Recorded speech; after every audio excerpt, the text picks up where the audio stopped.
Kahit na animals nagmamahal eh. Diba?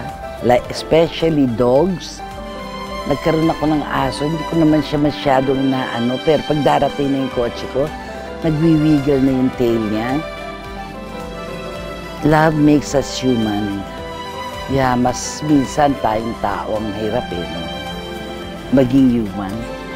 Pero pag meron tayong pagmamahal sa puso, malambot, lumalambot ang puso, lumalambot ang lahat ng mga muscles. Walang tension. We feel free. We are happy. When love makes us human because love makes us happy. Ang love talaga ay center. Center, hindi lang siya center ng universe. Center siya ng humanity. Love makes us human. You know, that's actually a good slogan. Kasi naniniwala ako din na love makes us human. I think it's very true. I really do believe that love makes us human, and love is really an emotion, an action, a feeling that we all share. Yung humanity naman natin, ang karugtong nun ay pagmamahal. Hindi ba kinreate tayo sa mundong ito out of love?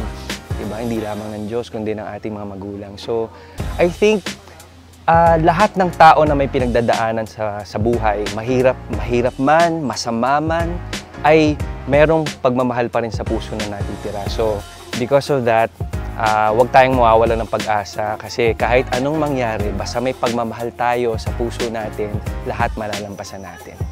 For me, yung meaning po nun, sa love, lahat gagawin mo kapag mahal mo. Ang love, lahat ng emosyon, lahat ng pwede nating maramdaman, and lahat ng pwede nating masaktan, matuwa, lahat mafe-feel natin para sa love. Kaya talagang mafe-feel natin na, ay, tao pala ako kasi nasasaktan ako, di ba? So, tao pala ako kasi sobrang saya ko. So, I think, yun yung key talaga. Parang masasabi nating love makes us human kasi lahat mararamdaman natin basta pagdating sa love. Pagsakripisyo, pag mahal mo po yung isang tao, kaya mo mag-sacrifice para sa kanya. Or kaya love mo po para sa mama mo, sa mama ko nga po, yung love ko po, lagi ko siya ini-embrace. Love ko po sa family ko, sa buong family. Well, kasi as human beings, we get to have choices eh. So, ang may ibabaw talaga ang love. Regardless of you choose the right path or the wrong path, whatever it is, as long as you love, you have love, I think that makes us human eh. Kahit anong gawin mo eh, basta may love ka, that makes us human. Well, sa ating mga Pinoy, love, family is such a big part of our lives. Like, family is #1. So, I do believe that love makes us human, family makes us human.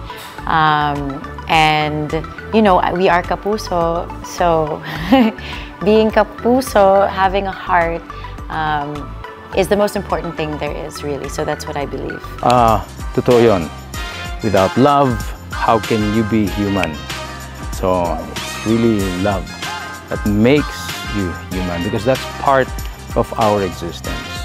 Ang pagiging tao, ang pagiging human being, kasama yan sa brew na kailangan meron puso. At kung may puso, syempre merong love. Hindi pwedeng mawala yon. Kung wala yan, incomplete ang buhay natin.